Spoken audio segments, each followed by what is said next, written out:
Halo sahabatku, selamat datang kembali di channel Cerita Momo. Apa kabar kalian semua hari ini? Semoga selalu diberikan kesehatan dan rezeki yang melimpah ya. Sahabatku, pernahkah kalian membayangkan, tepat di saat kalian sedang mengandung buah hati yang sudah lama dinanti, orang yang paling kalian cintai justru mengusir dan menceraikan kalian demi wanita lain? Rasanya pasti hancur berkeping-keping, bukan? Inilah kisah pilu namun penuh perjuangan dari Kartika. Dihina dan dibuang saat hamil, ia bersumpah untuk bangkit kembali sebagai sosok wanita berkelas yang tak tersentuh. Tapi sebelum kita masuk ke dalam kisah yang akan mengaduk-aduk emosi ini, yuk tunjukkan dukungan kalian untuk channel ini. Jangan lupa tekan tombol like-nya sekarang juga.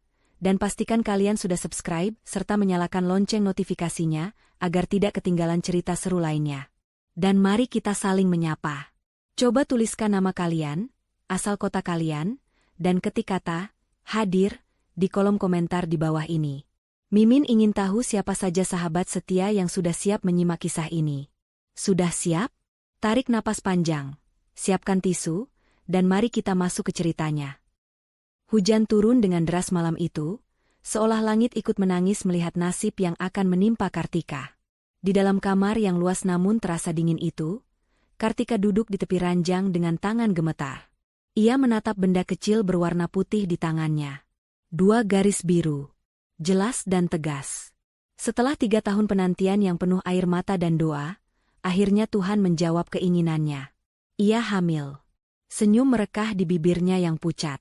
Ia membayangkan wajah Gunawan, suaminya, yang pasti akan berubah menjadi cerah saat mendengar kabar ini. Gunawan yang belakangan ini sering pulang malam dan bersikap dingin, pasti akan kembali hangat seperti dulu.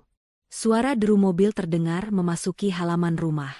Jantung Kartika berdegup kencang. Ia segera menyembunyikan alat tes kehamilan itu ke dalam saku daster rumahan yang ia kenakan. Ia ingin memberikan kejutan yang manis. Kartika berlari kecil menuju ruang tamu, merapikan rambutnya sekilas di cermin, lalu membuka pintu utama dengan wajah berseri. Namun, senyum Kartika perlahan memudar saat melihat siapa yang datang. Gunawan tidak sendiri. Ia datang bersama ibunya, Bu Yanti. Wajah keduanya tampak keruh, tidak ada sedikit pun keramahan di sana. Gunawan bahkan tidak membalas uluran tangan Kartika yang hendak menyalaminya. Pria itu menepis tangan istrinya dengan kasar dan langsung berjalan menuju sofa ruang tamu, diikuti oleh Bu Yanti yang menatap Kartika dengan pandangan merendahkan dari ujung kepala hingga ujung kaki. Mas, Bu, kalian sudah pulang? Mau Kartika buatkan teh hangat? Tanya Kartika dengan suara lembut, berusaha menutupi kegugupannya. Tidak perlu basa-basi, potong Gunawan tajam. Ia melempar sebuah amplop coklat ke atas meja kaca di hadapan Kartika. Suara hempasan amplop itu menggema di ruangan yang sunyi. Ambil itu. Baca dan tanda tangani sekarang juga. Kartika menatap amplop itu dengan bingung. Tangannya gemetar saat meraihnya. Ketika ia mengeluarkan isi amplop tersebut, matanya membelalak lebar. Itu adalah surat gugatan cerai. Napas Kartika tercekat. Dunianya serasa runtuh seketika. Mas, apa maksudnya ini? Kenapa tiba-tiba Mas ingin menceraikan aku? Tanya Kartika dengan air mata yang mulai menggenang. Gunawan mendengus kasar. Ia menyandarkan punggungnya di sofa dengan angkuh. Tiba-tiba kamu bilang? Kartika, sadarlah. Sudah 3 tahun kita menikah. Tapi kamu tidak becus memberikan aku keturunan. Rumah ini sepi seperti kuburan. Aku butuh penerus, dan kamu gagal sebagai seorang istri. Betul itu. Bu Yanti menyahut dengan suara melengking. Ibu sudah bilang dari dulu, Gunawan, wanita ini pembawa sial. Hartamu hanya habis untuk membiayai hidupnya yang tidak berguna itu. Cantik saja tidak cukup kalau rahimnya kering. Hati Kartika hancur berkeping-keping mendengar hinaan itu. Tangan kanannya meremas saku daster, merasakan benda keras di sana. Alat tes kehamilan itu. Ia ingin berteriak bahwa mereka salah, bahwa ia tidak mandul. Tapi Mas, Bu, dengarkan aku dulu. Aku punya kabar. Kartika mencoba berbicara, suaranya parau menahan tangis. Cukup, bentak Gunawan. Aku tidak mau dengar alasanmu lagi. Keputusanku sudah bulat. Lagi pula, aku sudah menemukan wanita yang jauh lebih sempurna darimu. Wanita yang subur, berkelas, dan bisa membahagiakan ibu. Sebelum Kartika sempat bertanya siapa wanita itu, pintu depan kembali terbuka.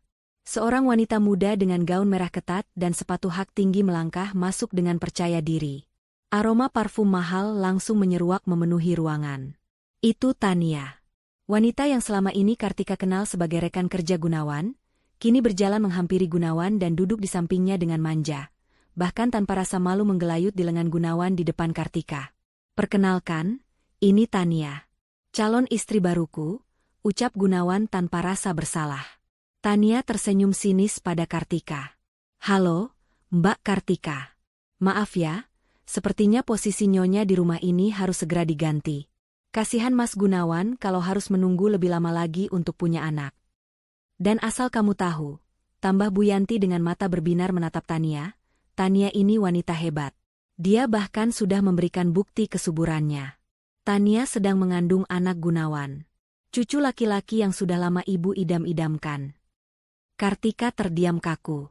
Tubuhnya lemas, seolah seluruh tulang di badannya ditarik paksa. Gunawan berselingkuh? Dan Tania hamil? Rasa sakit itu bukan lagi seperti ditusuk, tapi seperti dicabik-cabik. Ia menatap perut rata Tania, lalu meraba perutnya sendiri. Di sana juga ada kehidupan. Anak Gunawan yang sah. "Mas, kamu mengkhianatiku," bisik Kartika lirih. "Jangan dramatis, Kartika," sergah Gunawan. "Laki-laki butuh kepastian. Kamu tidak bisa memberikannya, jadi aku mencarinya di tempat lain. Sekarang, kemasi barang-barangmu. Malam ini juga kamu harus angkat kaki dari rumah ini. Aku tidak mau Tania stres melihat wajahmu." "Malam ini? Tapi di luar hujan deras, Mas. Dan ini rumah kita." "Rumah kita?" Gunawan tertawa mengejek. "Ini rumahku. Aku yang membelinya. Kamu hanya menumpang. Kamu keluar dari sini hanya dengan pakaian yang menempel di badanmu. Jangan harap membawa 1 rupiah pun hartaku." Kartika menatap wajah-wajah di hadapannya. Gunawan yang kejam, Bu Yanti yang tamak, dan Tania yang tersenyum penuh kemenangan. Seketika itu juga, niat Kartika untuk memberitahu tentang kehamilannya lenyap. Jika mereka tahu ia hamil, mereka mungkin akan merebut anaknya, atau lebih buruk lagi, Tania akan menyakiti anaknya karena takut posisinya terancam. Tidak. Kartika tidak akan membiarkan anak tak berdosa ini tumbuh di tengah keluarga yang busuk. Kartika menghapus air matanya dengan kasar. Tatapannya yang tadi sayu kini berubah menjadi dingin dan tajam. Ia berdiri tegak, memandang Gunawan tepat di manik matanya. "Baik, Mas. Aku akan pergi," ucap Kartika tegas, membuat Gunawan sedikit terkejut dengan perubahan nada bicaranya. "Aku akan tanda tangani surat itu. Tapi ingat satu hal, Gunawan. Suatu hari nanti, kamu akan menyesali perlakuanmu malam ini. Kamu membuang berlian demi memungut batu kerikil." Kartika mengambil pena, menandatangani surat cerai itu dengan tangan mantap, lalu melemparnya kembali ke meja. Tanpa menoleh lagi, ia berbalik menuju kamar, mengambil tas jinjing lamanya, memasukkan beberapa helai pakaian, dan melangkah keluar dari rumah mewah itu. Saat pintu tertutup di belakangnya, hujan deras langsung menyambut tubuh ringkih Kartika. Ia berjalan menembus badai, mendekap perutnya erat-erat. Air hujan menyatu dengan air matanya. "Maafkan ibu, Nak," bisiknya pada janin di dalam rahimnya. "Ayahmu tidak menginginkan kita. Tapi ibu janji, ibu akan berjuang mati-matian untukmu. Kita sembunyikan keberadaanmu dari mereka. Kamu adalah milik ibu, hanya milik ibu." Di bawah kilatan petir, Kartika bersumpah. Ia tidak akan mati konyol di jalanan. Ia akan bangkit. Ia akan kembali, bukan sebagai wanita lemah yang bisa diinjak-injak, melainkan sebagai wanita yang membuat mereka tidak berani menatap matanya. Perjalanan Kartika baru saja dimulai. 1 bulan telah berlalu sejak malam badai itu. Kartika kini tinggal di sebuah kamar kos sempit berukuran 3x3 meter di pinggiran kota. Dindingnya lembab dan catnya mengelupas, sangat jauh berbeda dengan kamar mewah ber-AC yang dulu ia tempati. Namun, bagi Kartika, ruangan sempit ini jauh lebih hangat karena tidak ada hinaan dan caci maki di dalamnya. Setiap hari, Kartika bangun pukul 3 pagi. Dengan perut yang sering mual karena morning sickness, ia memaksakan diri untuk belanja ke pasar tradisional dan memasak. Ia menggunakan sisa tabungan terakhirnya untuk modal berjualan nasi rames bungkus. Ia tidak malu. Ia berkeliling dari satu proyek bangunan ke proyek bangunan lain, menawarkan dagangannya kepada para kuli dan pekerja kasar. Kelelahan sering mendera, kakinya bengkak, tapi setiap kali ia merasa ingin menyerah, ia mengelus perutnya yang mulai sedikit membuncit. Sabar ya, nak. Ibu berjuang untuk susu dan popokmu nanti, bisiknya menyemangati diri sendiri. Sementara Kartika berjuang demi uang receh, di sebuah gedung pertemuan termewah di pusat kota, pesta pernikahan Gunawan dan Tania digelar besar-besaran. Lampu kristal berkilauan, bunga-bunga impor menghiasi setiap sudut, dan makanan berlimpah ruah. Tania tampak seperti ratu dengan gaun pengantin bertahtakan permata, sementara Gunawan berdiri gagah di sampingnya dengan senyum sombong. Lihatlah menantuku, cantik dan subur. Seru Bu Yanti kepada tamu-tamu sosialitanya, memamerkan Tania seolah barang antik. Sebentar lagi keluarga kami akan punya penerus laki-laki, tidak seperti mantan istri Gunawan yang mandul itu. Tania tersenyum manis, namun tangannya diam-diam mencubit pinggang Gunawan. Mas, tagihan dekorasi dan catering harus dilunasi besok. Kartu kreditku sudah limit, bisiknya pelan. Gunawan mengernyit sedikit, namun gengsinya terlalu tinggi. Tenang saja, sayang. Bisnisku sedang lancar. Kamu tidak perlu memikirkan uang. Yang penting kamu jaga kandunganmu, jawab Gunawan, tidak menyadari bahwa kandungan yang dibanggakannya itu hanyalah sebuah kebohongan besar. Tania menghela napas lega, rencananya untuk menguras harta Gunawan berjalan mulus. Kembali ke pinggiran kota, matahari siang itu bersinar sangat terik. Kartika sedang merapikan dagangannya di sebuah meja lipat kecil di dekat area pembangunan gedung perkantoran baru. Keringat bercucuran di pelipisnya. Dagangannya hari ini belum habis, dan ia mulai pusing karena belum makan siang. Tiba-tiba, sebuah mobil sedan hitam mengkilap berhenti tepat di depan lapak kecil Kartika. Seorang pria berjas rapi keluar dari kursi penumpang, diikuti oleh sopirnya. Pria itu tampak berwibawa, matanya tajam namun teduh. Ia adalah Aji, pemilik perusahaan properti yang sedang meninjau proyek pembangunan tersebut. Aji terlihat sedang menelepon seseorang dengan nada kesal. Saya tidak mau makan di restoran mewah itu lagi, rasanya hambar. Saya ingin makanan asli, yang punya rasa. Aji menutup teleponnya lalu pandangannya jatuh pada tumpukan nasi bungkus di meja Kartika. Aroma ayam goreng lengkuas dan sambal terasi yang khas menggelitik hidungnya. Tanpa ragu, Aji menghampiri meja Kartika. Bu, nasi ramesnya masih ada? Saya mau satu, makan di sini saja, ucap Aji ramah, sama sekali tidak canggung meski duduk di bangku plastik reot. Kartika yang sedang melamun terkejut. Ia segera menyeka keringatnya dan melayani Aji dengan cekatan. Masih, Pak. Silakan duduk. Maaf tempatnya seadanya. Aji membuka bungkusan nasi itu dan menyuapkan 1 sendok besar ke mulutnya. Seketika, matanya terbelalak. Rasa gurih, pedas, dan manis berpadu sempurna di lidahnya. Masakan ini mengingatkannya pada masakan mendiang ibunya. Sederhana, tapi penuh perasaan.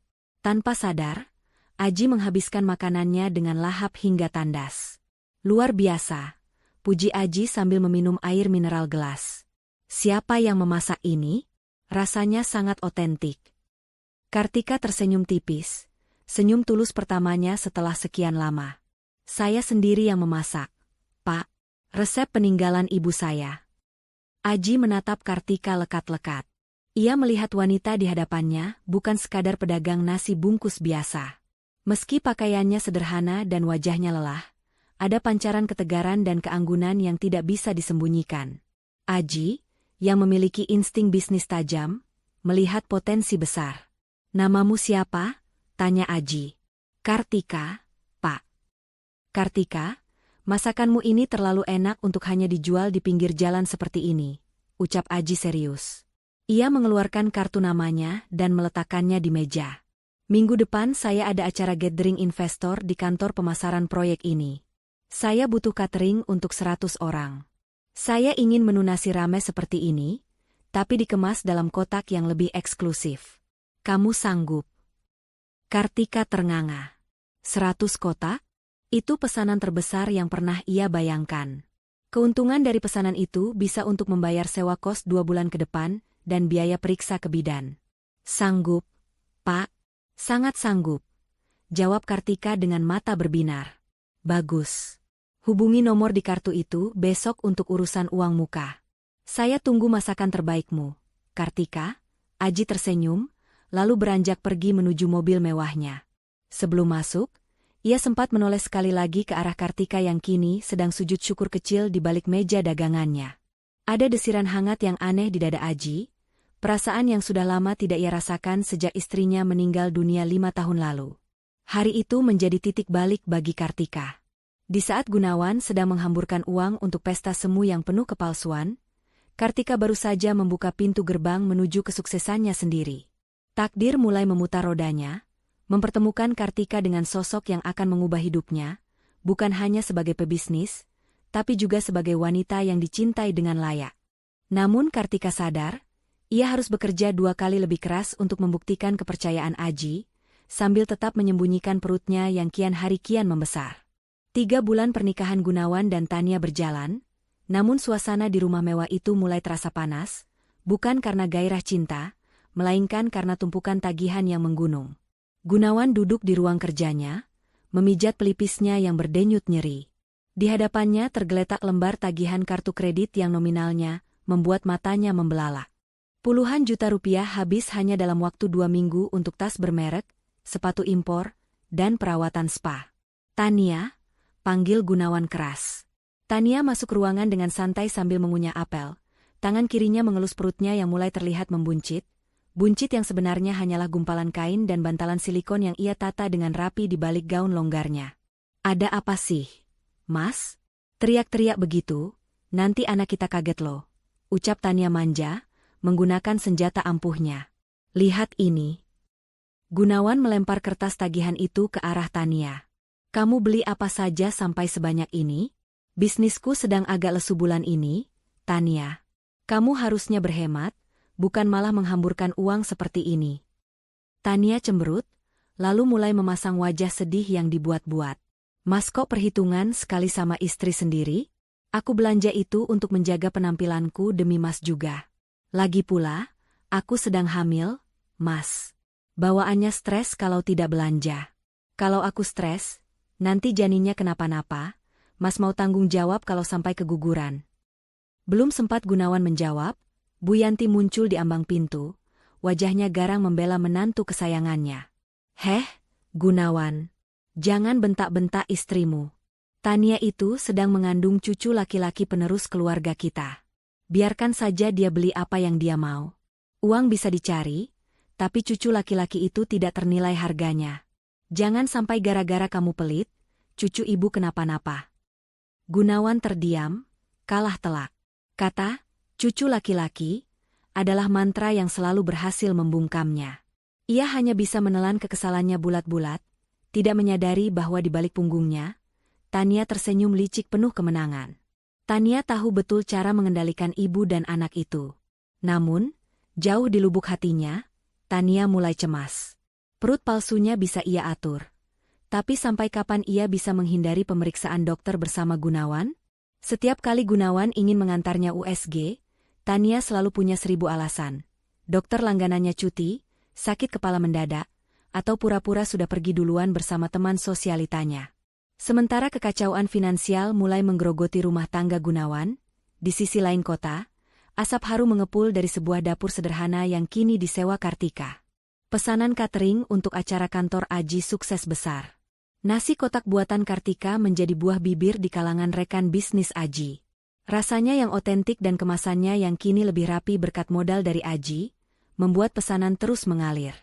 Hari ini, Kartika mengantarkan langsung pesanan makan siang untuk rapat direksi di kantor Aji. Ia mengenakan kemeja longgar dan celana kulot, untuk menyamarkan perutnya yang kini memasuki usia 4 bulan. Meski lelah, wajahnya tampak lebih segar dan bercahaya, karena memiliki tujuan hidup yang jelas. Selamat siang, Pak Aji. Ini pesanan makan siangnya, sapa Kartika sopan saat masuk ke ruangan Aji. Aji yang sedang sibuk memeriksa berkas langsung mendongak dan tersenyum lebar. Ah, Bu Kartika. Tepat waktu seperti biasa. Terima kasih ya. Oh ya, silakan duduk sebentar. Kartika duduk dengan canggung. Aji beranjak dari kursi kebesarannya dan duduk di sofa berhadapan dengan Kartika. Tatapan pria itu teduh namun menyelidik. Saya perhatikan omzetmu bulan ini naik drastis. Kartika. Dapur suaanmu itu pasti sudah terlalu sempit untuk menangani semua pesanan ini, ucap Aji membuka pembicaraan. Iya, Pak. Alhamdulillah. Memang agak kewalahan, tapi saya masih sanggup mengerjakannya sendiri dibantu satu orang tetangga kos. Jawab Kartika merendah. Aji menggeleng pelan. Kamu tidak boleh terus-terusan bekerja seperti robot. Kamu punya potensi besar. Saya punya ruko kosong di dekat pusat kuliner yang strategis. Bekas restoran juga, jadi dapurnya sudah standar restoran. Saya ingin menawarkan kerjasama. Kamu pakai ruko itu, kelola bisnis cateringmu di sana dengan skala lebih besar. Soal sewa, kita bisa bicarakan sistem bagi hasil nanti setelah usahamu stabil. Mata Kartika berkaca-kaca. Tawaran ini bagaikan mimpi di siang bolong. Pak Aji, kenapa Bapak sebaik ini pada saya? Saya hanya janda cerai yang tidak punya apa-apa. Aji menatap Kartika lekat, ada ketulusan yang mendalam di sana. Karena saya melihat ketigihan di matamu yang tidak dimiliki orang lain. Dan sejujurnya, masakanmu membuat saya merasa pulang ke rumah. Saya ingin melihatmu sukses, Kartika. Bukan karena kasihan, tapi karena kamu pantas mendapatkannya. Kartika terdiam, hatinya bergetar. Selama pernikahan dengan Gunawan, ia tidak pernah diapresiasi seperti ini. Gunawan selalu menganggap apa yang dilakukannya adalah kewajiban, tanpa nilai lebih. Tapi Aji, pria yang baru dikenalnya, justru memberinya sayap untuk terbang. Terima kasih, Pak Aji. Saya terima tawaran Bapak. Saya berjanji tidak akan mengecewakan Bapak, ucap Kartika dengan suara bergetar menahan haru. Panggil saya Aji saja kalau tidak sedang rapat. Aji tersenyum hangat. Dan satu lagi, Kartika. Jaga kesehatanmu. Kamu terlihat sedikit pucat. Jangan memaksakan diri mengangkat beban berat. Kartika tersentak pelan. Apakah Aji tahu tentang kehamilannya? Ia buru-buru menutupi perutnya dengan tas. Saya baik-baik saja, Pak. Hanya sedikit kurang tidur. Malam harinya, perbedaan nasib semakin terlihat kontras. Gunawan pulang ke rumah dan mendapati Tania sedang membuang makanan yang baru dimasak pembantu karena alasan tidak selera, dan meminta dibelikan makanan hotel bintang 5. Gunawan menahan amarah sambil memungut makanan yang terbuang itu. Sementara itu, di kamar kosnya, Kartika sedang sujud dalam salat malamnya, menangis penuh syukur. Ia mengelus perutnya yang bergerak pelan. Nak, hari ini kita dapat rezeki besar. Om Aji baik sekali sama kita. Kelak, kamu harus jadi orang hebat dan baik hati seperti dia ya, bisik Kartika. Tanpa Kartika sadari, takdir sedang menyusun rencana besar. Kebohongan Tania yang semakin rapuh dan kejujuran Kartika yang berbuah manis akan segera bertabrakan dalam waktu dekat. Waktu terus berjalan, mendekatkan mereka pada hari pengungkapan yang akan mengguncang segalanya. 6 bulan telah berlalu sejak malam pengusiran itu, dan roda nasib berputar lebih cepat dari yang dibayangkan siapapun. Kartika bukan lagi wanita kusam yang hanya berkutat di dapur sempit kos-kostan. Kini, ia berdiri tegak di depan sebuah restoran 2 lantai yang ramai pengunjung. Papan nama besar bertuliskan, Dapur Kartika, terpampang gagah di bagian depan ruko elit tersebut. Di bawah bimbingan Aji, Kartika menjelma menjadi sosok wanita pebisnis yang tangguh. Penampilannya berubah total. Tidak ada lagi das terlusuh atau wajah berminyak. Hari itu, Kartika mengenakan tunik panjang berwarna pastel berbahan sutra yang jatuh dengan indah di tubuhnya, menyamarkan perut buncitnya yang kini memasuki usia 7 bulan. Wajahnya dipoles riasan tipis yang natural, memancarkan aura keibuan yang anggun dan berkelas. Siang itu, sebuah mobil Alphard putih berhenti tepat di lobi restoran. Sopir berseragam turun dengan sigap membukakan pintu penumpang. Aji keluar lebih dulu, lalu dengan lembut mengulurkan tangannya untuk membantu Kartika turun. Pemandangan itu menarik perhatian banyak orang, termasuk seorang pria yang sedang terjebak macet di seberang jalan dengan mobil sedan yang mulai terlihat kusam karena jarang dicuci. Pria itu adalah Gunawan. Gunawan menyipitkan matanya, mencoba menembus kaca mobilnya yang sedikit berdebu. Jantungnya seakan berhenti berdetak saat melihat wanita yang turun dari mobil mewah itu. Sosok itu begitu familiar, namun auranya sangat asing. Wanita itu tertawa renyah saat Aji membisikkan sesuatu, sebuah tawa lepas yang sudah bertahun-tahun tidak pernah Gunawan dengar. Tidak mungkin. Gumam Gunawan, mencengkeram setir mobilnya hingga buku-buku jarinya memutih. Itu tidak mungkin Kartika. Kartika itu udik, kampungan. Wanita itu terlihat seperti istri pejabat. Gunawan mencoba menyangkal penglihatannya. Ia meyakinkan dirinya bahwa mantan istrinya pasti sedang menderita di suatu tempat. Mungkin menjadi buruh cuci atau pembantu rumah tangga. Tidak mungkin wanita yang ia buang seperti sampah kini bersanding dengan pria yang jauh lebih gagah dan kaya darinya, menaiki mobil yang harganya saja 3 kali lipat dari aset Gunawan saat ini. Namun, rasa penasaran membakar dadanya. Ia ingin turun dan memastikan, tapi klakson kendaraan di belakangnya memaksanya untuk terus melaju, meninggalkan pemandangan menyakitkan itu dengan sejuta tanda tanya. Sementara itu, di dalam restoran, Aji menuntun Kartika menuju ruang kantor pribadi di lantai 2, agar Kartika bisa beristirahat. Aji meletakkan segelas susu hamil hangat di meja kerja Kartika. "Minum dulu, Bu Bos. Jangan terlalu capek mengurusi catering pernikahan untuk besok. Ingat, ada nyawa kecil yang harus dijaga," ucap Aji dengan nada perhatian yang tidak dibuat-buat. Kartika tersenyum, menyesap susu itu. Hubungan mereka selama beberapa bulan ini berjalan sangat unik. Aji tidak pernah secara gamblang menyatakan perasaannya, namun tindakannya selalu berbicara lebih keras. Ia menjaga Kartika layaknya kaca yang rapuh namun berharga. Aji tahu Kartika hamil, meski Kartika belum pernah secara lisan mengakui siapa ayah bayi itu. Aji tidak pernah bertanya. Ia menerima paket lengkap itu tanpa syarat. "Terima kasih, Mas Aji. Kalau tidak ada Mas, mungkin aku dan anak ini masih terlunta-lunta di jalanan," jawab Kartika tulus. "Kamu hebat karena dirimu sendiri, Kartika. Aku hanya membuka pintu, kamulah yang melangkah masuk dan menaklukkannya," balas Aji. Tatapannya kemudian berubah serius. "Oh ya, soal undangan pesta gala dinner Asosiasi Pengusaha minggu depan, aku ingin kamu datang bersamaku. Sebagai partner bisnis, dan sebagai pasanganku. Kamu siap?" Kartika tertegun. Gala dinner itu pasti dihadiri oleh banyak pengusaha top kota ini. Mungkin termasuk Gunawan yang dulu sering membual tentang koneksi bisnisnya.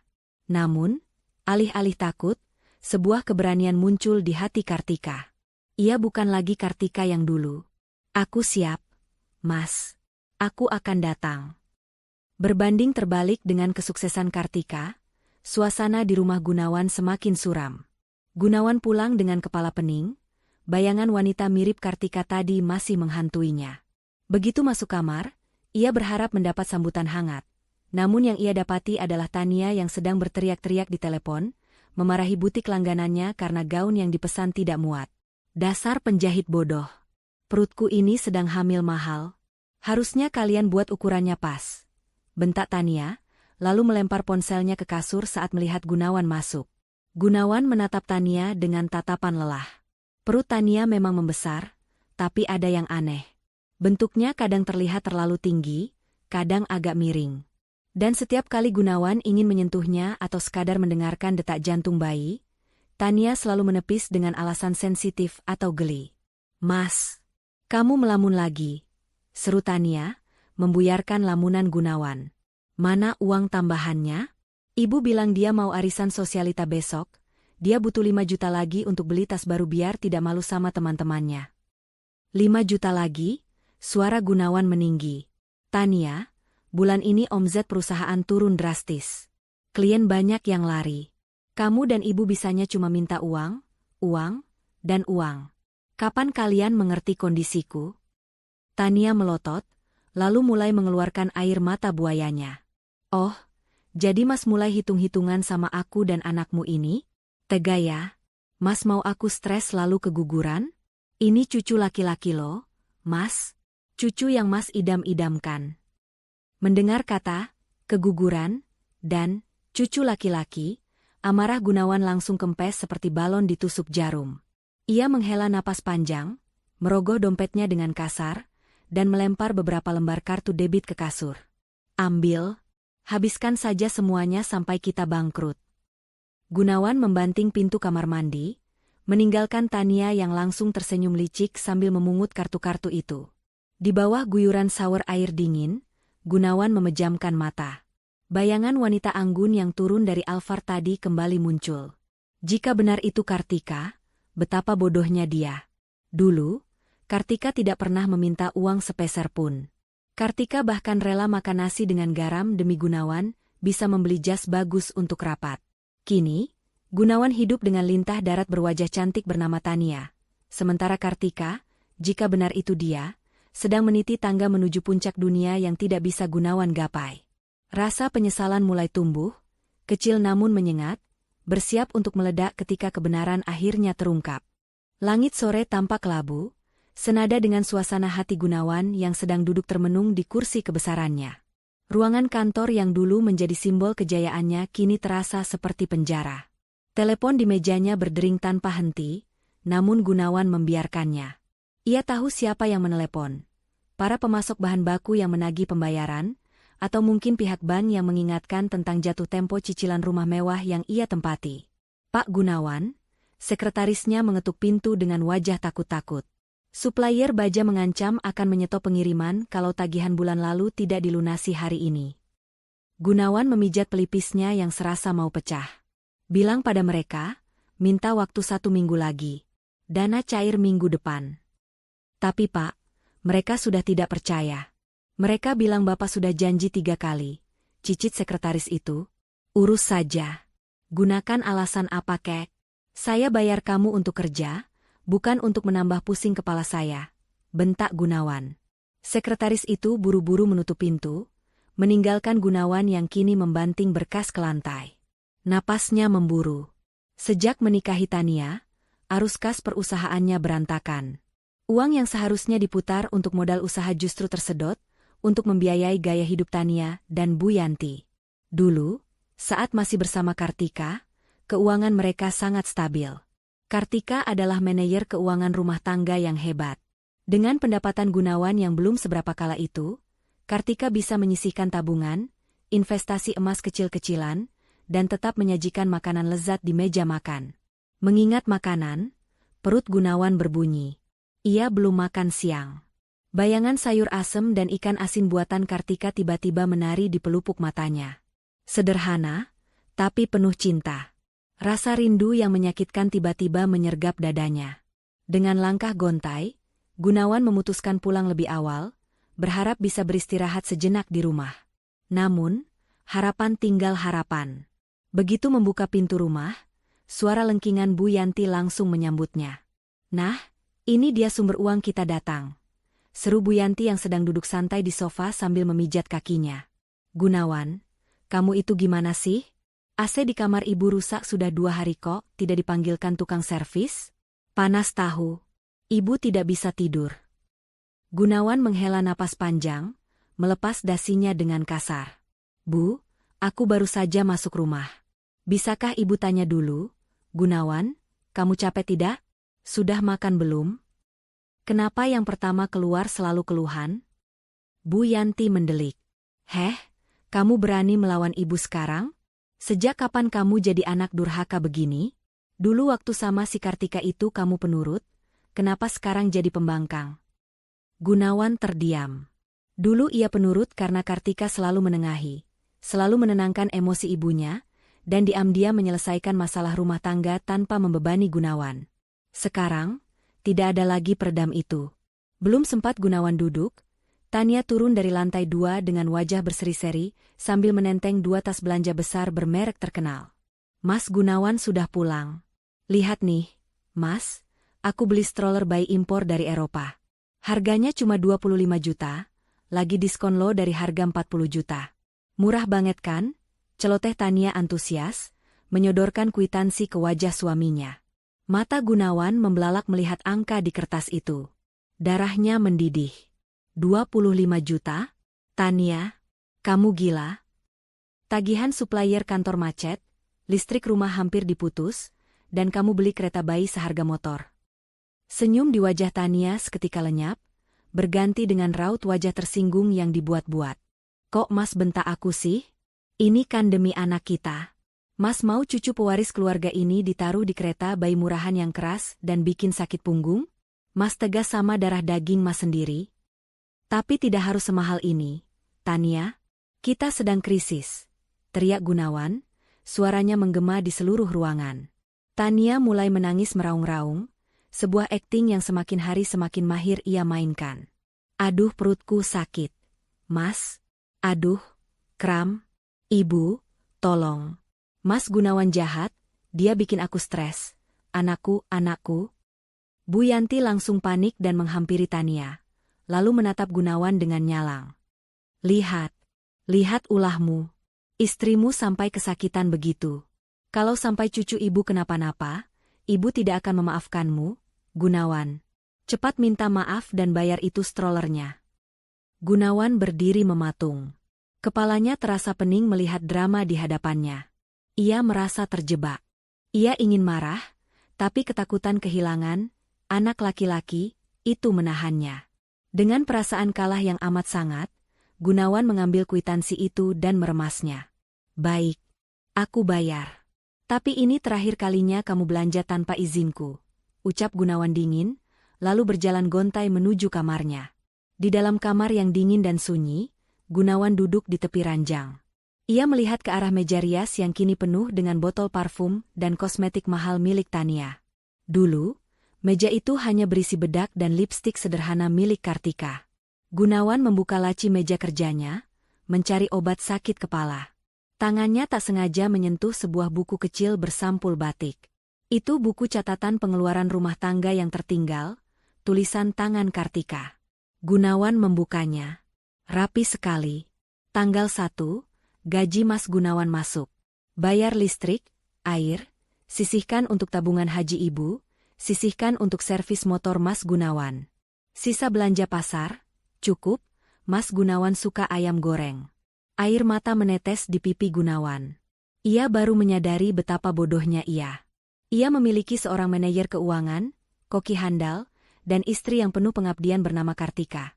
Namun ia membuangnya demi parasit cantik yang kini menggerogoti hidupnya perlahan-lahan. Kartika. Bisik Gunawan lirih di kamar yang sepi itu. Kamu di mana? Aku lelah. Namun penyesalan itu tidak mengubah kenyataan. Di luar sana, Tania sedang tersenyum licik sambil mengirim pesan pada selingkuhannya. Memberitahu bahwa ia berhasil mendapatkan uang lagi dengan alasan stroller bayi. Padahal stroller itu adalah barang bekas yang ia beli murah dari temannya, dan ia markup harganya gila-gilaan. Gunawan benar-benar sedang berjalan menuju kehancuran, sementara Kartika di tempat lain sedang bersiap untuk terbang semakin tinggi. Lampu-lampu kristal di dapur Kartika, satu persatu mulai dipadamkan.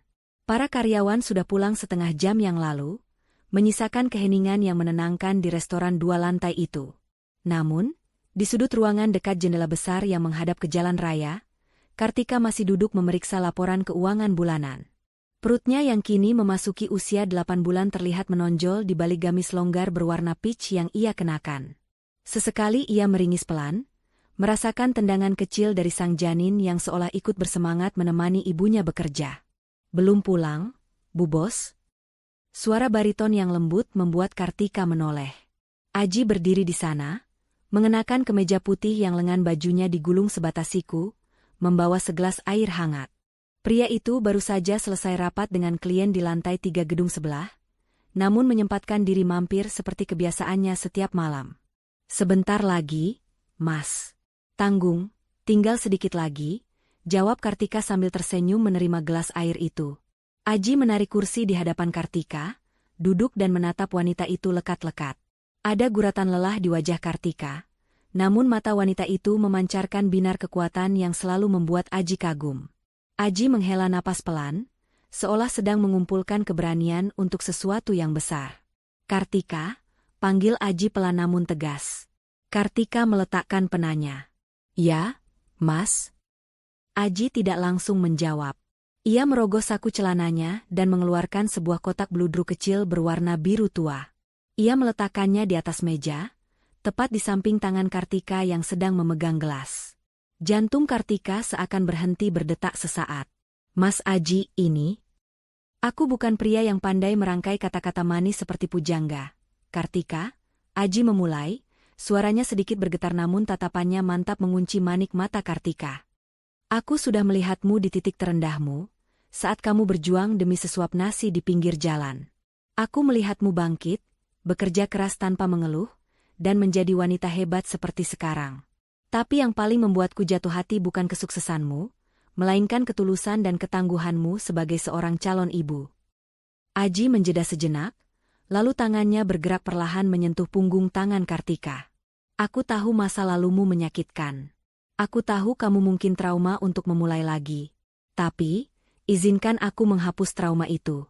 Izinkan aku menjadi tempatmu bersandar saat kamu lelah. Dan yang paling penting, izinkan aku menjadi ayah untuk anak yang sedang kamu kandung itu. Air mata Kartika menetes tanpa bisa dibendung. Mas, aku ini janda. Aku sedang hamil anak orang lain. Apa kata keluargamu nanti? Apa kata dunia? Kamu pria terhormat, Mas. Kamu bisa mendapatkan gadis yang jauh lebih sempurna dariku. Aji menggeleng tegas. Bagiku, kamu sempurna. Anak itu tidak berdosa, dia anugerah Tuhan. Siapapun ayah biologisnya, itu tidak penting bagiku. Yang penting adalah siapa yang akan membesarkannya dengan cinta. Aku ingin menjadi orang itu, Kartika. Maukah kamu menikah denganku? Isak tangis Kartika pecah. Bukan tangis kesedihan, melainkan tangis haru yang melegakan dada. Selama ini ia berjuang sendirian, memasang tembok tinggi agar tidak ada lagi yang menyakitinya. Namun malam ini, Aji meruntuhkan tembok itu dengan ketulusan yang luar biasa. Dengan tangan gemetar, Kartika mengangguk pelan. Iya, Mas. Aku mau. Seminggu kemudian, sebuah pernikahan sederhana namun sakral digelar di ruang tamu rumah pribadi Aji yang asri. Tidak ada pesta pora, tidak ada ribuan tamu undangan, dan tidak ada kemewahan yang diumbar ke media sosial. Aji menepati janjinya untuk menjaga privasi Kartika demi ketenangan batin istrinya itu. Hanya ada penghulu, saksi dari pihak Aji, serta Sari, sahabat setia Kartika sejak masa sekolah, dan Pak Hendra, pengacara kepercayaan Aji, yang hadir sebagai saksi. Kartika tampak sangat cantik dalam balutan kebaya putih sederhana yang dimodifikasi untuk ibu hamil. Wajahnya bersinar, jauh lebih cantik daripada saat ia menikah dengan Gunawan dulu yang penuh tekanan. Saya terima nikah dan kawinnya Kartika binti almarhum Pak Saleh dengan mas kawin tersebut dibayar tunai. Ucap Aji lantang dalam satu tarikan napas. Sah. Kata, sah, itu menggema, menandai awal hidup baru bagi Kartika. Ia bukan lagi janda terbuang. Ia kini adalah Nyonya Aji, istri dari seorang pengusaha properti yang disegani, namun lebih dari itu, ia adalah wanita yang dicintai dengan utuh. Malam harinya, di kamar pengantin yang hangat, Aji duduk di samping Kartika. Tangan kekar Aji dengan lembut mengusap perut buncit Kartika. Anehnya, bayi di dalam kandungan itu yang biasanya aktif menendang, kini menjadi tenang seolah merasakan kenyamanan dari sentuhan ayah barunya. Halo, nak, bisik Aji di depan perut Kartika. Ini papa. Maaf ya papa baru datang sekarang. Papa janji, papa akan melindungimu dan ibumu. Tidak akan ada yang boleh menyakiti kalian lagi. Kamu tumbuh yang sehat ya di dalam sana. Kartika menatap suaminya dengan mata berkaca-kaca. Ia menyandarkan kepalanya di bahu Aji. Terima kasih, Mas. Terima kasih sudah menerima kami. Jangan berterima kasih, sayang. Justru aku yang berterima kasih karena kalian sudah melengkapi hidupku yang sepi. Jawab Aji sambil mencium kening Kartika dengan penuh kasih. Sementara kebahagiaan menyelimuti Kartika dan Aji, di belahan kota lain, Gunawan sedang duduk di teras rumahnya yang gelap, karena beberapa lampu bohlam putus dan belum diganti.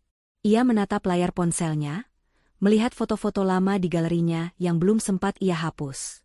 Foto Kartika yang sedang tersenyum sambil memegang piring masakan. Kenapa rasanya sesak sekali? Gumam Gunawan sambil memegang dadanya. Di dalam rumah, terdengar suara Tania yang sedang memarahi pembantu karena salah menyeduh teh. Suara itu begitu melengking dan menyakitkan telinga. Sangat kontras dengan kelembutan yang dulu selalu menyambut Gunawan. Tanpa ia sadari, Gunawan mulai merindukan rumah yang sebenarnya, rumah yang sudah ia hancurkan dengan tangannya sendiri. Namun ia tidak tahu, wanita yang ia rindukan itu kini sudah berada dalam pelukan pria lain yang tahu cara memuliakannya layaknya seorang ratu. Waktu bergulir tanpa ampun. 9 bulan kebohongan yang dibangun Tania kini berada di ujung tanduk. Perut palsu berbahan silikon yang ia kenakan setiap hari mulai terasa panas dan menyiksa, bukan karena beratnya, melainkan karena beban ketakutan bahwa sandiwaranya akan terbongkar. Gunawan semakin tidak sabar ingin melihat wajah putranya. Dan Bu Yanti sudah sibuk menyiapkan kamar bayi dengan perabotan mewah hasil dari menjual perhiasan lamanya. Pagi itu, Tania sedang duduk di depan cermin, menatap wajahnya yang pucat karena kurang tidur memikirkan skenario selanjutnya. Ia tahu ia tidak bisa mengelak lagi. Ia harus berpura-pura melahirkan hari ini juga, lalu menjalankan rencana cadangannya. Menyuap perawat untuk mencari bayi adopsi atau membuat drama bahwa bayinya meninggal saat persalinan. Opsi manapun berisiko tinggi, tapi Tania tidak punya pilihan. Arg. Sakit? Jeritan Tania memecah keheningan pagi di rumah Gunawan. Bu Yanti yang sedang menyiram tanaman langsung melempar selangnya dan berlari masuk ke kamar. Tania, ada apa? Nak, kenapa? Perutku, Bu, sakit sekali. Sepertinya bayinya mau keluar. Rintih Tania sambil meremas perut palsunya dengan akting yang meyakinkan. Keringat dingin, yang kali ini asli karena panik, membasahi pelipisnya. Gunawan yang baru saja hendak berangkat ke kantor, bergegas naik ke lantai 2 dengan wajah panik. Tania, kamu mau melahirkan? Iya, Mas. Cepat bawa aku ke rumah sakit. Sakit banget. Mas, aku tidak kuat. Ayo, cepat Gunawan. Jangan bengong saja. Cucu ibu mau lahir. Teriak Bu Yanti histeris sambil memapah Tania. Gunawan dengan tangan gemetar mengambil kunci mobil. Kita ke RSUD saja ya, yang dekat sini. BPJS-ku masih aktif di sana.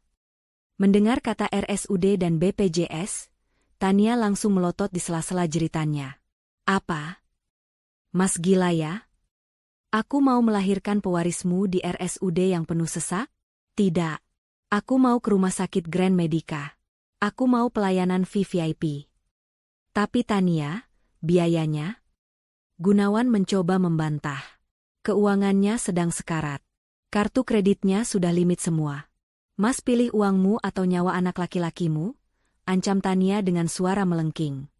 Kalau terjadi apa-apa karena pelayanan jelek, aku tidak akan memaafkanmu. Bu Yanti langsung memukul bahu Gunawan. Turuti saja istrimu. Soal uang nanti ibu gadaikan sertifikat tanah warisan bapak kalau perlu. Yang penting cucu ibu lahir selamat di tempat yang layak. Gunawan menggeram frustrasi. Lagi-lagi ia kalah. Dengan hati dongkol dan dompet yang menjerit, ia memacu mobil sedan tuanya membelah kemacetan kota menuju rumah sakit Grand Medica, rumah sakit paling elit dan mahal di kota itu. Sementara itu, di sebuah rumah asri bergaya minimalis, suasana yang jauh berbeda sedang terjadi. Kartika sedang menyiram bunga di taman belakang, ketika tiba-tiba ia merasakan mules yang hebat menjalar dari pinggang hingga ke perut bawahnya. Cairan hangat merembes membasahi gamisnya. Kali ini bukan kontraksi palsu. Mas Aji. Panggil Kartika, suaranya tenang namun menahan sakit. Aji yang sedang membaca koran sambil minum kopi di teras langsung meletakkan cangkirnya. Ia melihat wajah istrinya yang meringis dan genangan air di dekat kaki Kartika. Tanpa banyak bicara, Aji langsung sigap. Ia tidak panik, tidak berteriak, melainkan dengan cekatan merangkul bahu Kartika. Tarik napas, sayang. Tenang, aku di sini, ucap Aji lembut. Ia segera menuntun Kartika masuk ke dalam mobil Alphard yang joknya sudah ia lapisi alas khusus untuk persiapan hari ini. Koper berisi perlengkapan bayi yang sudah disiapkan sejak sebulan lalu langsung dimasukkan ke bagasi oleh sopir. Di dalam perjalanan, Aji menggenggam erat tangan Kartika, sesekali mengusap punggung tangan itu dan membisikkan doa-doa penenang. Sakit banget, Mas. Desis Kartika saat kontraksi datang semakin intens. Kuat ya, Bu Ratu. Anak kita sebentar lagi mau melihat dunia. Dia anak yang kuat seperti ibunya, hibur Aji. Tangan kirinya memegang setir, sementara tangan kanannya menghubungi pihak rumah sakit lewat sambungan telepon mobil. Halo, Saya Aji. Istri saya sedang dalam perjalanan. Pembukaan sepertinya sudah lengkap. Tolong siapkan tim dokter Obgyn terbaik dan kamar VVIP di lantai atas. Saya tidak mau ada kesalahan sedikit pun. Suara Aji terdengar penuh wibawa dan kekuasaan, memastikan segala sesuatunya siap menyambut kehadiran buah hati mereka.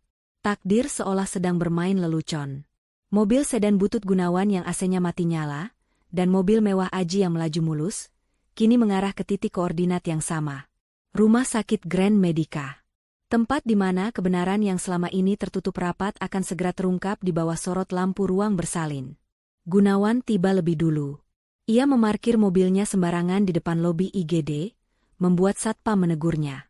Dengan wajah kusut dan penuh keringat, ia menurunkan Tania yang terus berteriak histeris, sedikit berlebihan untuk ukuran orang yang belum diperiksa pembukaannya. Perawat bergegas membawa kursi roda. Dokter. Panggil dokter spesialis. Istri saya mau melahirkan pewaris keluarga. Teriak Bu Yanti heboh, membuat pengunjung lain menoleh dengan tatapan risih. Tepat saat Tania didorong masuk ke lorong IGD, sebuah mobil Alphard putih berhenti dengan anggun di lobi utama yang berbeda pintu namun satu jalur koridor di dalam. Aji turun, diikuti oleh beberapa perawat dan dokter yang sudah bersiap menyambut kedatangan istri Bapak Komisaris. Kartika diturunkan dengan hati-hati, wajahnya menahan sakit namun tetap terlihat anggun.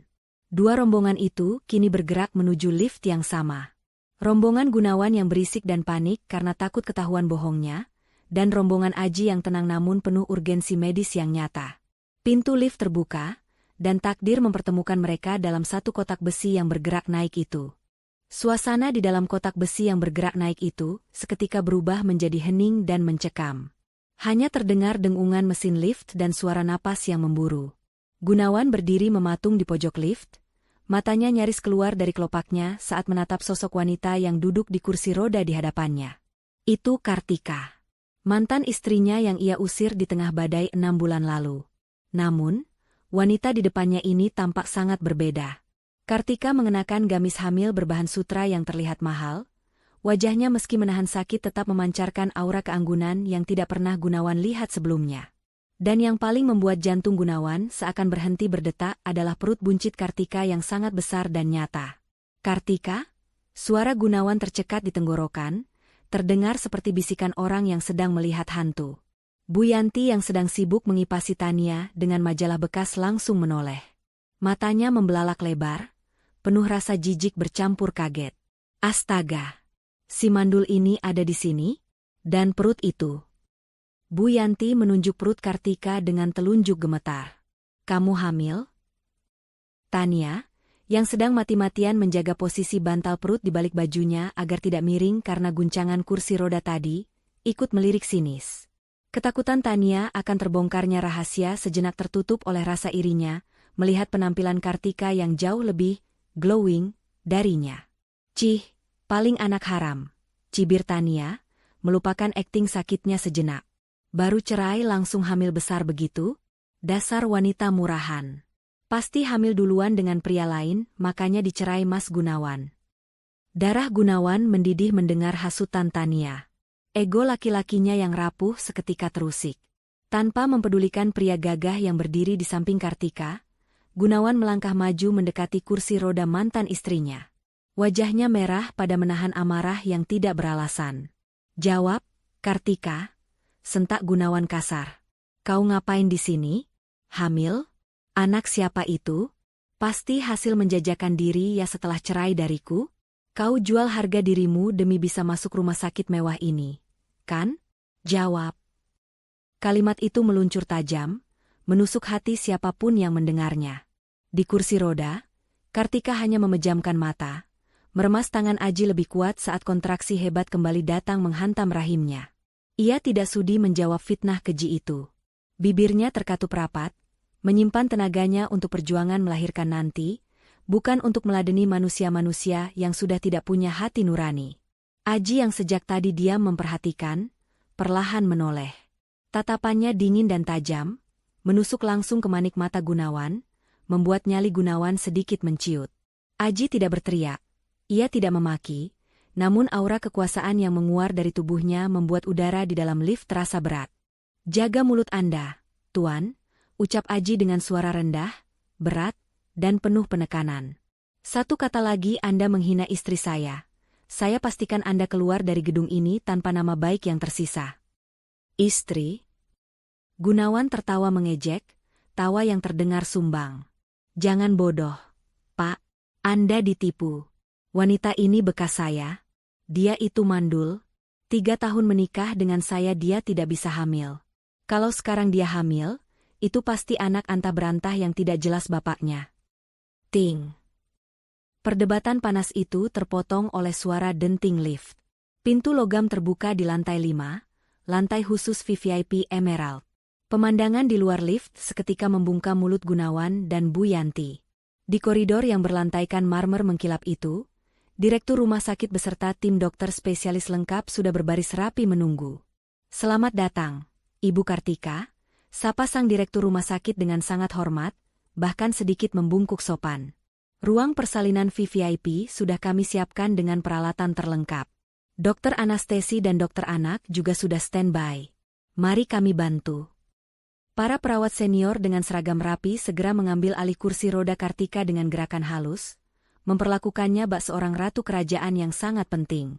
Aji menatap Gunawan sekilas, tatapan yang menyeratkan rasa kasihan sekaligus jijik, lalu berjalan mengikuti istrinya tanpa menoleh lagi.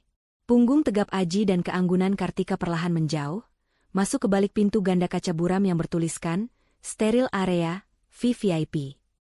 Sementara itu, perawat IGD yang mendorong kursi roda Tania tampak bingung dan canggung. Ia melihat kartu status pasien di tangannya. Maaf, Pak, Bu. Ucap perawat itu ragu-ragu pada Gunawan. Sepertinya kita salah lantai. Pasien atas nama Ibu Tania terdaftar dengan jaminan asuransi kelas 3. Ruang bersalin kelas 3 ada di lantai 2, Pak. Ini lantai khusus eksekutif non-asuransi. Gunawan terpaku di tempatnya. Kakinya lemas. Kata-kata perawat itu bagaikan tamparan keras bertubi-tubi di wajahnya. Kartika disambut direktur di lantai VVIP, sementara ia dan pewarisnya diarahkan ke bangsal biasa karena limit keuangannya sudah habis. Apa? Kelas 3? Jerit Tania histeris, kali ini paniknya asli. Aku tidak mau. Di sana panas. Mas Gunawan, lakukan sesuatu. Masa kita kalah sama si janda miskin itu? Aku mau di sini. Aku mau dokter yang tadi. Diam kamu. Bentak Gunawan frustrasi, kepalanya serasa mau pecah. Ia masih menatap nanar ke arah pintu di mana Kartika menghilang. Rasa penasaran, cemburu, dan penyesalan mulai bercampur aduk menjadi racun di dadanya. Bagaimana mungkin? Kartika yang dulu menghitung uang belanja recehan, kini disambut bak konglomerat? Siapa pria itu sebenarnya? Dan anak siapa yang dikandung Kartika? Sus, bawa istri saya ke bawah dulu. Saya mau ke toilet sebentar. Alibi Gunawan dengan napas memburu. Mas, jangan tinggalkan aku. Mas? Teriak Tania panik. Ia takut sendirian menghadapi pemeriksaan dokter. Jika dokter memeriksa perutnya, tamatlah riwayatnya. Tapi Gunawan tidak peduli. Ia mengabaikan teriakan istri dan ibunya. Diam-diam, ia menyelinap, melangkah mengendap-endap menuju koridor VVIP, mengikuti jejak Kartika. Ia harus tahu kebenarannya. Ia harus melihat dengan mata kepalanya sendiri apa yang terjadi di balik pintu kaca itu. Gunawan tidak sadar, langkah kakinya itu justru akan mengantarkannya pada kehancuran mental yang sesungguhnya. Gunawan menyelinap masuk ke lorong VVIP dengan jantung berdegup kencang. Matanya liar mencari nomor kamar yang tadi dimasuki oleh rombongan Kartika. Di ujung lorong, pintu kamar nomor 1, President Suite, terlihat sedikit terbuka karena perawat baru saja keluar mengambil persediaan obat. Tanpa membuang waktu, Gunawan menerobos masuk. Pemandangan di dalam kamar itu seketika membuat nyali Gunawan menciut, namun ego dan rasa cemburunya memaksa kakinya untuk tetap melangkah. Kamar itu lebih mirip kamar hotel bintang 5 daripada kamar rumah sakit. Sofa kulit empuk, televisi layar lebar, dan buket bunga segar menghiasi ruangan. Di tengah ruangan, di atas ranjang persalinan yang canggih, Kartika sedang berbaring miring. Wajahnya basah oleh keringat dan air mata menahan sakit kontraksi yang kian memuncak. Aji berdiri di sampingnya, menggenggam erat tangan Kartika, membisikkan kata-kata penyemangat dengan nada yang begitu lembut, kontras dengan sosoknya yang gagah. Hebat sekali sandiwaramu, Kartika. Suara Gunawan memecah keintiman di ruangan itu. Aji menoleh cepat, rahangnya mengeras saat melihat Gunawan berdiri di ambang pintu dengan wajah merah padam dan napas memburu. Kartika yang sedang meringis kesakitan membuka matanya, terkejut melihat mantan suaminya ada di sana. Mas Gunawan pergi. Rintih Kartika lemah. Gunawan tidak peduli. Ia melangkah mendekat, matanya menatap tajam ke perut besar Kartika. Aku tidak akan pergi sebelum kamu jujur. Lihat dirimu, Kartika. Dulu kamu mengemis uang belanja padaku, sekarang berlagak seperti nyonya besar di kamar mewah ini? Berapa kamu bayar pria ini untuk berpura-pura jadi suamimu? Atau dia ini gadun barumu? Gunawan menunjuk wajah Aji dengan telunjuknya yang gemetar. Heh, Pak. Asal Bapak tahu, wanita ini mandul. 3 tahun saya nikahi tidak hamil-hamil. Kalau sekarang dia hamil, itu pasti bukan anak saya. Jangan-jangan Bapak ditipu juga sama dia. Aji melepaskan genggaman tangannya pada Kartika perlahan, lalu berbalik badan sepenuhnya menghadap Gunawan. Tingginya yang menjulang membuat Gunawan harus mendongak. Tanpa peringatan, tangan kekar Aji menangkap telunjuk Gunawan yang masih teracung, lalu memelintirnya sedikit, cukup untuk membuat Gunawan memekik kesakitan dan berlutut. Arg. Lepas. Kamu gila ya? Saya tuntut kamu penganiayaan, teriak Gunawan. Singkirkan tangan kotor Anda dari istri dan anak saya. Suara Aji terdengar rendah namun mengerikan, seperti geraman singa yang terusik. Anda bertanya siapa saya? Anda bertanya siapa Kartika? Tepat saat itu, pintu kamar terbuka lebar. Direktur rumah sakit masuk diikuti oleh 4 orang petugas keamanan berbadan tegap. Wajah sang direktur pucat pasi melihat keributan di kamar pasien utamanya. Maafkan kami Pak Aji. Keamanan lengah sebentar. Seru direktur itu panik, lalu menatap Gunawan dengan marah. Anda? Apa yang Anda lakukan di sini? Anda menerobos masuk ke kamar pemilik saham utama rumah sakit ini. Gunawan yang sedang meringis kesakitan seketika membeku. Rasa sakit di jarinya seolah lenyap, digantikan oleh rasa syok yang menghantam otaknya. Apa? Pemilik saham? Direktur itu mengangguk tegas, merapikan jasnya. Benar. Pak Aji Santoso adalah pemilik grup properti Santoso yang juga memegang saham mayoritas rumah sakit ini. Dan Ibu Kartika. Sang direktur menunjuk Kartika dengan hormat. Beliau adalah istri sah Pak Aji, sekaligus komisaris utama dari Dapur Kartika, perusahaan catering yang baru saja memenangkan tender untuk menyuplai seluruh makanan pasien VVIP di jaringan rumah sakit kami karena kualitasnya yang premium. Dunia Gunawan runtuh seketika. Lututnya lemas bukan karena dipelintir Aji, tapi karena kenyataan yang baru saja menamparnya bolak-balik. Kartika, mantan istrinya yang dulu ia hina miskin dan bodoh, kini menjadi istri konglomerat dan pebisnis sukses yang dihormati. Gunawan menatap Kartika dengan pandangan kosong. Wanita itu tidak membalas tatapannya. Kartika hanya fokus pada napasnya, pada bayinya, dan pada Aji, suaminya yang sebenarnya. Kartika sudah tidak lagi melihat Gunawan sebagai ancaman, melainkan hanya sebagai masa lalu yang menyedihkan. Tidak mungkin. Desis Gunawan. Ini pasti mimpi. Kartika itu cuma tukang masak. Bawa dia keluar, perintah Aji dingin pada petugas keamanan. Dan pastikan dia tidak menginjakan kaki di lantai ini lagi. Kalau perlu, lapor polisi atas tuduhan menerobos privasi dan perbuatan tidak menyenangkan. 2 petugas keamanan langsung menyeret Gunawan yang masih linglung. Gunawan meronta, berusaha mempertahankan sisa harga dirinya yang sudah hancur lebur. Tunggu. Lepaskan saya. Saya juga punya hak di sini. Istri saya, Tania, sedang melahirkan di bawah. Dia melahirkan pewaris saya. Anak laki-laki saya, teriak Gunawan histeris saat diseret keluar pintu. Kalian lihat saja nanti. Anak saya akan lebih hebat dari anak haram itu. Namun, karma bekerja dengan cara yang misterius dan sangat cepat. Baru saja Gunawan diseret sampai ke depan lift. Seorang perawat dari lantai bawah berlari keluar dari lift dengan wajah pucat dan napas tersengal-sengal. Ia melihat Gunawan yang sedang dipegangi satpam. Pak Gunawan. Pak Gunawan, panggil perawat itu panik. Gunawan berhenti meronta. Ada apa? Anak saya sudah lahir? Laki-laki kan? Ganteng kan? Tanyanya penuh harap, satu-satunya harapan yang tersisa untuk menyelamatkan mukanya. Perawat itu menggeleng dengan wajah ketakutan. Pak, dokter di IGD marah besar. Saat kami mau melakukan pemeriksaan dalam dan memasang alat detak jantung janin, Ibu Tania menolak dan mengamuk. Akhirnya kami paksa, dan perawat itu menelan ludah, takut menyampaikan berita buruk itu. Ternyata tidak ada bayi, Pak. Apa maksudmu tidak ada bayi? Bayinya meninggal? Gunawan melotot, jantungnya serasa mau copot. Bukan, Pak, suara perawat itu bergetar. Perut Ibu Tania itu, isinya bantal silikon dan tumpukan kain. Ibu Tania tidak hamil, Pak. Dia pura-pura hamil. Hening. Lorong rumah sakit yang sibuk itu mendadak senyap bagi Gunawan. Suara detak jam dinding seolah memukul gendang telinganya. Ucapan perawat itu berdengung, berulang-ulang di kepalanya. Tidak hamil. Bantal silikon. Pura-pura. Bohong. Bisik Gunawan, suaranya parau. Kamu bohong. Benar, Pak.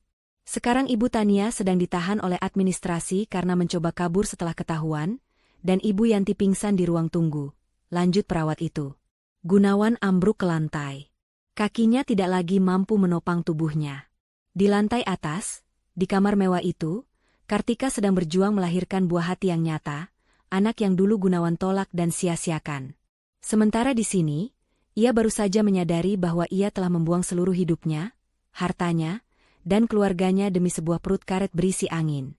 Kehancuran Gunawan kini telah paripurna. Ia kehilangan segalanya dalam waktu 10 menit yang mematikan. Suara tangisan bayi yang lantang memecah keheningan di ruang Presiden Suite. Tangisan itu bagaikan nyanyian kemenangan bagi Kartika. Setelah berjuang mempertaruhkan nyawa, ia akhirnya melahirkan seorang bayi laki-laki yang sehat, tampan, dan berkulit bersih. Aji, dengan mata yang basah oleh air mata haru, menerima bayi mungil itu dari tangan dokter. Tangannya yang biasa kekar dan tegas saat memimpin perusahaan, kini gemetar lembut saat mendekap tubuh kecil yang masih merah itu. Dengan suara bergetar menahan emosi, Aji mendekatkan wajahnya ke telinga kanan sang bayi dan mengumandangkan adzan dengan sangat merdu. Kartika menatap pemandangan itu dengan hati yang meluap oleh rasa syukur. Rasa sakit pasca melahirkan seolah sirna melihat pria yang mencintainya dengan tulus kini, mendekap putranya penuh kasih sayang. Terima kasih, sayang, bisik Aji, lalu mencium kening Kartika lama sekali. Dia sempurna. Terima kasih sudah menghadirkan kebahagiaan ini. Berbanding terbalik dengan suasana surga di lantai atas, neraka dunia sedang terjadi di ruang administrasi lantai bawah. Gunawan mengamuk seperti orang gila.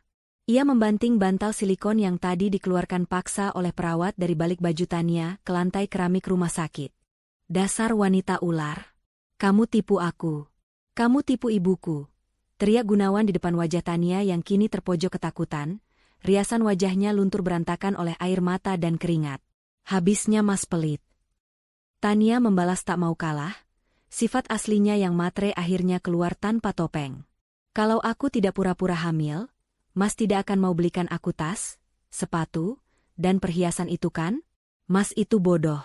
Gampang banget dibohongi cuma karena obsesi punya anak laki-laki. Kurang ajar. Bu Yanti yang baru sadar dari pingsannya, langsung menjambak rambut Tania dengan brutal. Kembalikan uangku. Kembalikan emas-emasku yang kugadaikan buat kamar bayi palsumu itu. Dasar penipu. Keributan memalukan itu membuat petugas keamanan terpaksa menyeret mereka bertiga keluar dari lobi rumah sakit, karena mengganggu kenyamanan pasien lain. Di pelataran parkir yang panas menyengat, Gunawan jatuh terduduk di aspal. Tatapannya kosong. Ia baru saja kehilangan istri yang tulus dan setia bernama Kartika. Ia kehilangan calon anak kandungnya yang ternyata laki-laki, bayi yang baru saja lahir di lantai atas. Dan kini, ia sadar hartanya habis dikuras oleh penipu bernama Tania. Rasa penyesalan yang teramat sangat menusuk dadanya hingga sesak. Lebih sakit daripada serangan jantung. Bayangan wajah Kartika yang anggun dan perut besarnya tadi menghantuinya. Itu darah dagingnya. Itu anaknya. Dengan sisa tenaga dan kewarasan yang ada, Gunawan mencoba berlari kembali ke arah lobi.